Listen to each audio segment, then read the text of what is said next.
Hello प्यारे बच्चों, कैसे हैं आप सब। आपका एक बार फिर से स्वागत है हमारे एक और नए वीडियो में। तो आज का जो टॉपिक है बहुत ही अलग होने वाला है, क्योंकि आज हम पढ़ने वाले हैं मंगलम पाठ लेक्चर नंबर 1। हमारा जो बिहार बोर्ड परीक्षा के लिए संस्कृत का बुक है प्यूसम, उसका पहला लेसन पढ़ने वाले हैं मंगलम। तो देर किस बात का है, चलिए शुरू करते हैं। तो यहाँ हमने लिख लिया है मंगलम पाठ का श्लोक। तो हमारा पहला श्लोक है, हिरण्मयेन पात्रेण सत्यस्य अपिहितम मुखम तत्वम पुषन अपावृणु सत्य धर्माय दृष्टि। यहाँ इस श्लोक के माध्यम से कहा जा रहा है कि हे सूर्य, सत्य का मुख सोने के पात्र से ढका हुआ है। सत्य का मुख सोने के पात्र से ढका हुआ है।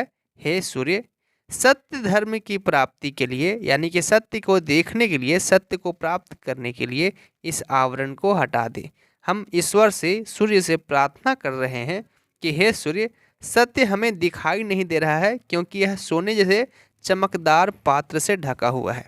तो इसको हटा दें ताकि हम सत्य को देख पाएँ और सत्य के मार्ग पर चल पाएँ और हम अपना भला कर पाएँ।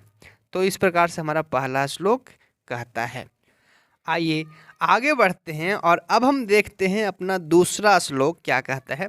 तो दूसरा श्लोक इस प्रकार से है, अनो अन्यान महतो मह्यान आत्मस्य जंतो निहतो गुहायाम तम क्रतु पश्यति बीत शोको धातु प्रसादनम महिमा नाम आत्मनः। ये बहुत ही लंबा श्लोक है, तो इसका सरल हिंदी भाषा हम समझते हैं।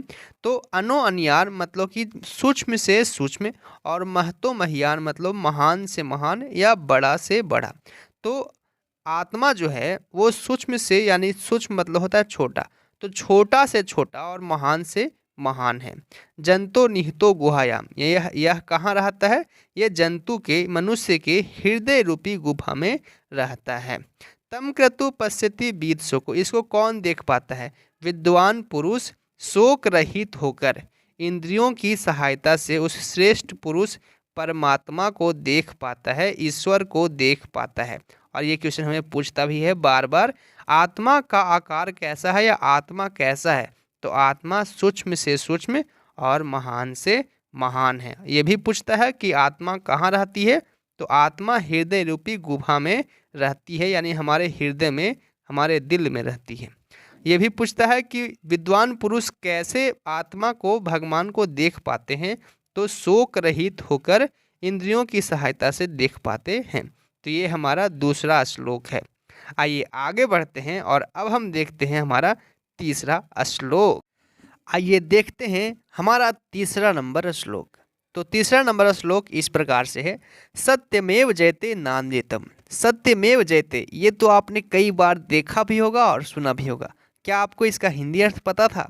आइए आज हम इसका हिंदी अर्थ भी जान लेंगे।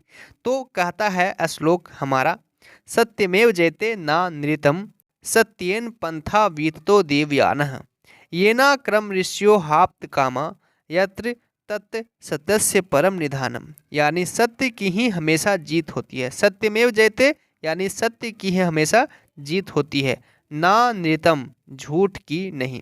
सत्येन पंथा वीततो देवयानः, सत्य के कारण ही देवलोक का रास्ता प्रशस्त होता है, जहाँ सत्य का बहुत बड़ा भंडार है। येना क्रम ऋषियो हाप्त कामा यत्र तत्र सत्यस्य परम निधानम।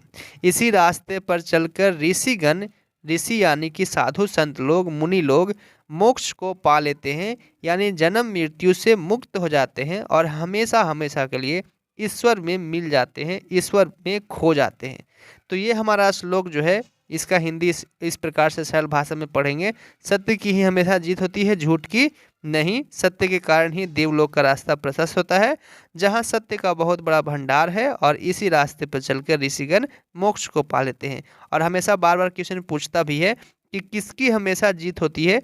तो सत्य की। तो चलिए आगे बढ़ते हैं और अब हम देख लेते हैं हमारा चौथा नंबर श्लोक क्या कहता है। तो चौथा नंबर श्लोक इस प्रकार से है, यथा नद्यः स्यन्दमानः समुद्रे अस्तम गच्छन्ति नाम रूपे विहाय तथा विद्वान नाम रूपाद विमुक्तः परात परम पुरुष मुपैति दिव्यम। जिस प्रकार नदियां अपने नाम और रूप को छोड़कर समुद्र में मिल जाती है, उसी प्रकार विद्वान पुरुष अपने नाम और रूप से मुक्त होकर उस दिव्य पुरुष श्रेष्ठ पुरुष परमात्मा में लीन हो जाता है। अर्थात जिस प्रकार नदी अपने नाम और रूप की चिंता नहीं करते हुए समुद्र में खुशी खुशी मिल जाती है, उसी प्रकार विद्वान पुरुष कहने का मतलब है साधु संत लोग, ऋषि मुनि लोग अपने नाम और रूप से मुक्त होकर नाम और रूप को छोड़कर ईश्वर की भक्ति में लीन हो जाता है, ईश्वर में मिल जाता है और इसी प्रकार वो परमात्मा को पा लेता है, ईश्वर को पा लेता है और इस धरती लोक से मुक्ति पा लेता है, हमेशा हमेशा के लिए ईश्वर में लीन हो जाता है। तो ये जो है हमेशा बार बार पूछा जाता है हमसे कि नदियाँ क्या छोड़कर समुद्र में मिल जाती है, तो आपका आंसर है नाम और रूप को छोड़कर समुद्र में मिल जाती है। तो इसी के साथ आगे बढ़ते हैं और अब हम देख लेते हैं हमारा अगला और आखिरी श्लोक।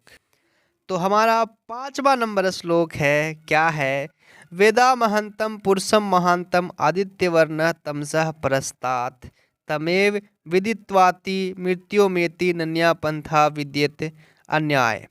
मैं अज्ञानी हूँ, अंधकार स्वरूप हूँ और अन्य विद्वान हैं, स्वर्ण यानी सोने के समान चमकने वाले हैं, स्वर्ण स्वरूप हैं। ऐसा महान लोग समझते हैं, विद्वान लोग समझते हैं और ऐसा समझकर ही वे मृत्यु को पार कर जाते हैं, मृत्यु सागर से पार हो जाते हैं और इसका कोई दूसरा रास्ता नहीं है। विद्वान पुरुष हमेशा अपने आप को कम समझते हैं और अन्य को ज़्यादा समझते हैं और इसी तरह वो हमेशा हर किसी से कुछ न कुछ सीखते रहते हैं। आपने देखा ही होगा कि जिस पेड़ में फल लगता है वो पेड़ झुका होता है और जिस पेड़ में फल नहीं लगता है वो पेड़ अकड़ कर खड़ा होता है। तो विद्वान पुरुष भी फल लगे पेड़ के समान होते हैं, वो हमेशा झुकना जानते हैं, वो हमेशा झुकना सीखे हैं ताकि दूसरों का भला हो सके और दूसरों से सीख सके। और यही एकमात्र रास्ता है जिस रास्ते पर चलकर विद्वान पुरुष उस दिव्य पुरुष परमात्मा को पा लेता है और इस मृत्यु से मुक्त हो जाता है, इस मृत्यु सागर को पार कर जाता है। तो ये हमारा 5वां श्लोक था और हमने आज पहला लेसन सीख लिया है। हमारे बुक का पीयूषम का पहला लेसन कंप्लीट हो गया है। तो इसी के साथ आपको धन्यवाद करूंगा और आगे भी देखते रहिए और पसंद आए तो अपने दोस्तों के साथ शेयर जरूर कीजिएगा। धन्यवाद। संस्कृत ग्रामर पे मैंने ऑलरेडी काफी वीडियो बना चुका है, चाहे वो संधि हो, समास हो, उपसर्ग हो, पुरुष हो, वचन हो, लकार हो, अनुवाद हो, चाहे जो टॉपिक है संस्कृत के हर एक टॉपिक पे मैंने डिटेल्स वीडियो बनाया है। तो आप एक बार मेरा प्लेलिस्ट जरूर चेक कीजिएगा, लिंक डिस्क्रिप्शन बॉक्स में दिया हुआ है।